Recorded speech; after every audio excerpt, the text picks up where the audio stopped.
আসসালামু আলাইকুম বন্ধুরা, নতুন একটা ভিডিও আমি আপনাদের মাঝে নিয়ে আসলাম। ভালো করে লক্ষ্য করুন, আমাদের টিভিতে জাস্ট একটা লেখা দিয়ে চলে গেল। এইটা আসলে মূলত ব্যাকলাইট প্রবলেম। তো আমি স্ক্রিনে টোকা দিচ্ছি, দেখছেন কোনো ফ্ল্যাশ ব্লিঙ্ক করছে না। অনেকে কমেন্ট করেন যে ওয়ালটন টিভিতে এই প্রবলেমটা হয়, আসলে ওইটা ডিসপ্লে খারাপ হয়, আর এইটা আসলে ব্যাকলাইট প্রবলেম। তো আমরা ব্যাকলাইট প্রবলেম এখন রিপেয়ার করব। আগে ফার্স্টে আমাদের করণীয় হচ্ছে আমরা মাদারবোর্ড চেক দিব। মাদারবোর্ড চেক দিয়ে আমরা কোনো প্রবলেম পেলাম না, সো এখন আমরা ব্যাকলাইট প্রবলেম এটা কনফার্ম হলাম।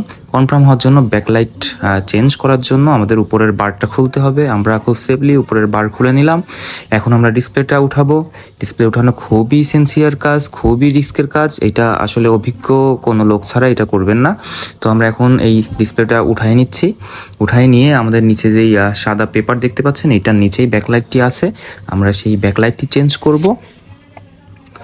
তো দেখতে পাচ্ছেন এই হচ্ছে আমাদের ব্যাকলাইট। আমাদের ব্যাকলাইটের দুইটা স্ট্রিপ আছে, দুইটা স্ট্রিপে 6/12 লাইট আছে। তো আমরা স্ট্রিপ দুইটাই চেঞ্জ করে দিব। অনেক টেকনিশিয়ান ভাইরা দেখছি আমাদের কাছে আসে যারা একটা স্ট্রিপ চেঞ্জ করে। এখানে কিন্তু দুইটা স্ট্রিপ নষ্ট হয় নাই, জাস্ট একটা স্ট্রিপের লাইট নষ্ট হয়েছে। কিন্তু আমরা দুইটা স্ট্রিপই চেঞ্জ করে দেবো। আমরা দুইটা স্ট্রিপই নতুন এখানে ইনস্টল করব, যাতে আবার লং টাইম চলে সহজে। আমাদের এই ব্যাকলাইট প্রবলেম আবার সহজে যাতে না হয়, সেই জন্য আমরা দুইটা স্ট্রিপ চেঞ্জ করব। দেখতে পাচ্ছেন এই হচ্ছে নতুন দুইটা স্ট্রিপ লাইট। তো আমরা এই নতুন দুইটা লাইট এখন এখানে ইনস্টল করে দিব।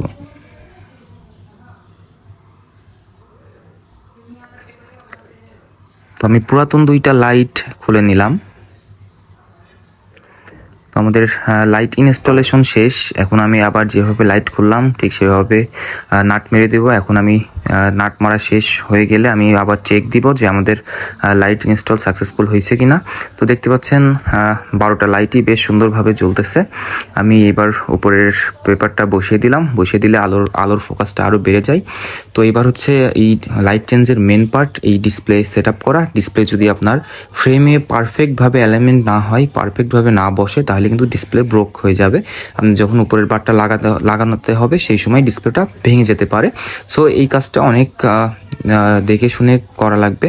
অভিজ্ঞ লোক ছাড়া আসলে এই কাজটা করাবেন না আপনারা কেউ। আর এর মাঝে বলে রাখি, আমাদের ঠিকানা হচ্ছে হরিনারায়ণপুর বাজার, আমাদের থানা ইসলামী বিশ্ববিদ্যালয়, জেলা হচ্ছে কুষ্টিয়া। আমাদের দোকানের নাম লালু ইলেকট্রনিক্স। আপনারা যারা দূর দূরান্ত থেকে আমাদের কাছে সার্ভিস করাইতে চান, আপনারা যদি আমাদের উপর বিশ্বাস থাকে তাহলে পাঠাতে পারেন।